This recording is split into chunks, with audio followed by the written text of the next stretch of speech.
Hello, everyone. My name is Sharzil Khwaja, and thank you for joining me for this TED Talk. Today, I'm going to be talking about a topic called mentoring in the workplace, the why specifically and the how. Now, before we jump into the topic, I just want to kind of take a step back and just say that, there are many different ways you can influence somebody. There's so many different ways. The reason I chose this particular topic is because it has affected me personally in my work life.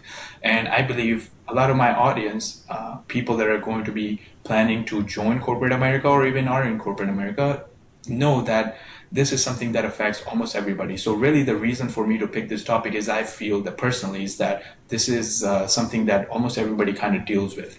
So I wanted to take some time to provide some recommendations around the why and the how. And hopefully I can convince you guys with some of these recommendations. And what I've done is I've tried to take some excerpts from publications, scholarly publications, to back up these recommendations to show that there's some scientific evidence behind these recommendations, and I'm not just providing them for as opinions, as my own personal opinions.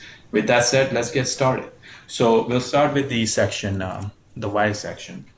So why should you work in the mentor in the workplace? Well, one of the simplest answer to that is the study shows that it can be good for your career.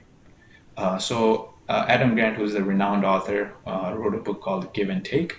He did a TED talk about his pretty much a book, right? And he shares a study where he said that in every job where he in the organization, what he found is that there are people on top of the ladder, and these are givers. Now, there's another, in the same line, he talks about the other study, which is on the opposite spectrum of things, which we'll talk about in the how section. But really, here, the results is that it's good for you. Many people that are on top of the ladder are givers. They tend to provide to the people that they work with. So this is one of the good reasons why you might want to start mentoring people at the workplace.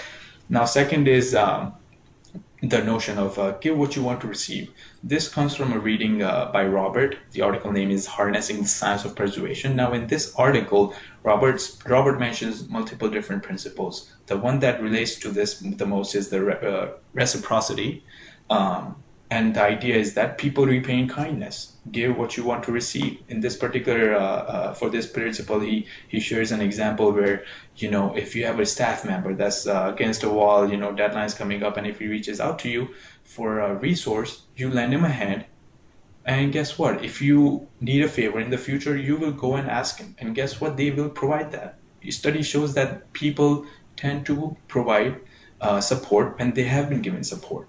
So this is another reason why you want to do mentorship in the workplace, because when you need help, these people will be there to stand up for you and to help you out. Now, lastly, is think long term. In his book Give and Take, Adam Grant mentions, or there's a quote saying that being a giver is not good for a 100-yard dash, but it's valuable in a marathon.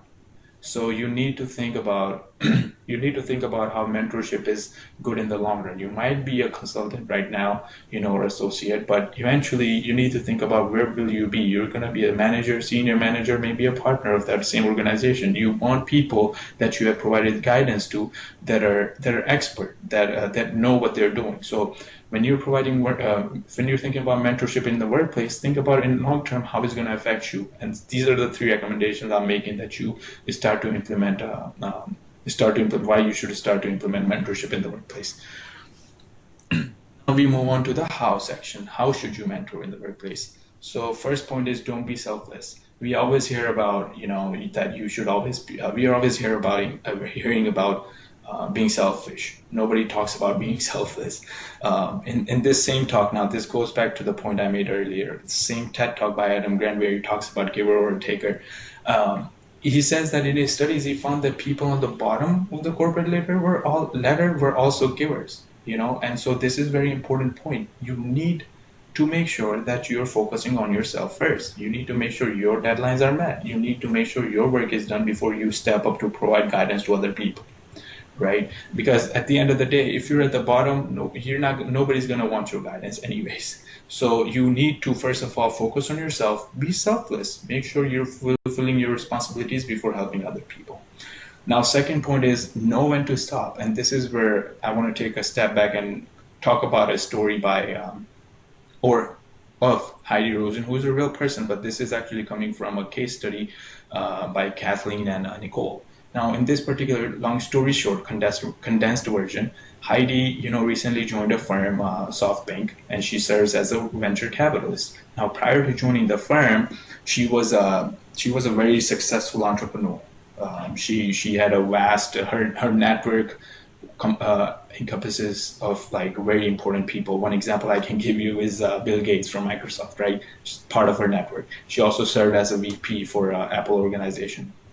So very successful person. Now in this particular case, she runs into the dilemma where she's receiving about 100 emails per day, and out of those, about 10 are new business opportunities that are coming from her peers, like business plans that are coming from her network, and they're asking her to kind of review them and see if she can have her bank invest in them.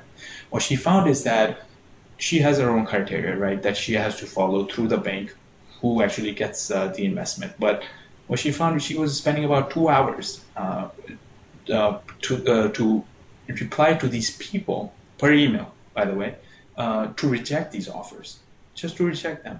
So you need to know when to stop. You need to know that if this is something, if this is something that you're not going to be, if this particular person is, let's say, expecting too much of your time, you need to set expectations. You need to let them know, hey, this is not how it's gonna go. This is how it's gonna go. You need to show that you are in control, and you need to be able to say no at times. And that's what this particular recommendation refers to. Know when to stop when it comes to mentorship in the workplace.